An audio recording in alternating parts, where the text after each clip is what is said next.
আবারও উত্তাল রাজধানীর আদাবর মোহাম্মদপুর এলাকা।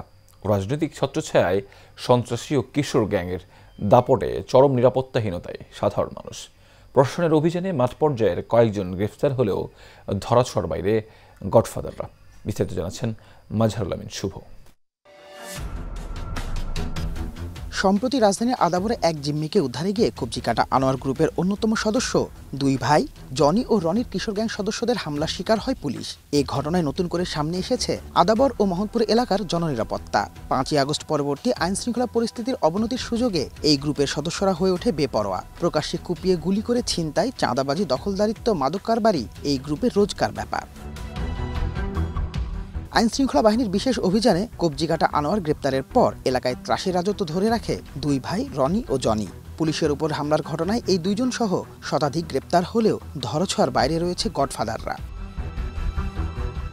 স্থানীয়দের অভিযোগ, মূলত এক্সেল বাবুর শীর্ষ এই আনোয়ার এক এক সময় এক একজনের ছত্র ছায়ায় নিজের আধিপত্য বিস্তার করে চলেছে। সেই ধারাবাহিকতায় মনোয়ার হাসান জীবন ওরফে লেদু হাসানের ছত্র ছায়ায় বর্তমানে বেপরোয়া এই গ্রুপটি।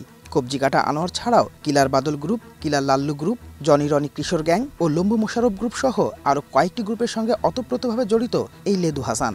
তাদের ভয়ে সবাই অতিষ্ঠ, কিন্তু প্রাণ ভয়ে কেউ প্রতিবাদ করে না। আমি কিছু পোলাপানের অত্যাচারে এত অস্থিতিতে থাকতে পারতেছি না। লিটু হাসানের পোলাপান কিছু আছে, কিশোর গ্যাং, আমার ঘরে অস্ত্র সবই রাখে। কিছু বলতে পারি না, যদি বলি তাহলে সে আমাকে হুমকি দেখায়। মেয়ের উপরে ধর্ষণের হুমকি, ছেলের উপরে দুনিয়া থেকে সরাই দিব সেই হুমকি। কিন্তু আমরা এই হুমকিতে আমরা অতৃষ্ণ হয়ে গেছি, এখন আমরা আর পারতেছি না। লেদু হাসানের পেটোয়া বাহিনীর অত্যাচারে আমরা পাগল হয়ে যাচ্ছি এবং আমাদের এখন থাকাটাই এখানে অসম্ভব হয়ে যাচ্ছে। যদিও এ সবই রাজনৈতিক অপপ্রচার দাবি করে একটি বেসরকারি টেলিভিশনে দেওয়া সাক্ষাৎকারে সন্ত্রাসী ও কিশোর গ্যাংয়ের সঙ্গে নিজের সম্পৃক্ততার কথা অস্বীকার করেন লেদু হাসান।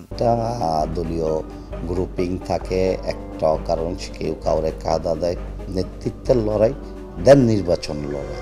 5ই আগস্টের পর থানায় প্রকাশ্যে এক নারীকে হুমকি প্রদান ও ভয়ভীতি দেখান লেদু হাসান। এছাড়া এক ব্যবসায়ীকে ইটভাটা নিয়ে শাসানোর একটি অডিও সামাজিক যোগাযোগ মাধ্যমে ভাইরাল হওয়ায় বেশ সমালোচিত হন তিনি। 2021 সালে দেশের বিভিন্ন থানায় হত্যা, চাঁদাবাজি সহ অন্তত 28টি মামলার আসামি লেদুকে গ্রেপ্তার করে র্যাব। সেই সময় র্যাবের পক্ষ থেকে জানানো হয়েছিল, লেদু কোনো রাজনৈতিক ব্যক্তি নন, বরং একজন তালিকাভুক্ত শীর্ষ সন্ত্রাসী। একটি অস্ত্র মামলায় তার 10 বছরের সাজাও হয়েছিল। তিনি 2010 সালে বহুল আলোচিত ওয়াহিদুজ্জামান হত্যা মামলায় এজাহার নামীয় আসামি হিসেবে মোহাম্মদপুর থানা পুলিশের হাতে গ্রেপ্তার হন এবং 2012 সাল পর্যন্ত কারাগারে ছিলেন। মাজহারুল আমিন শুভ, এশিয়ান টেলিভিশন।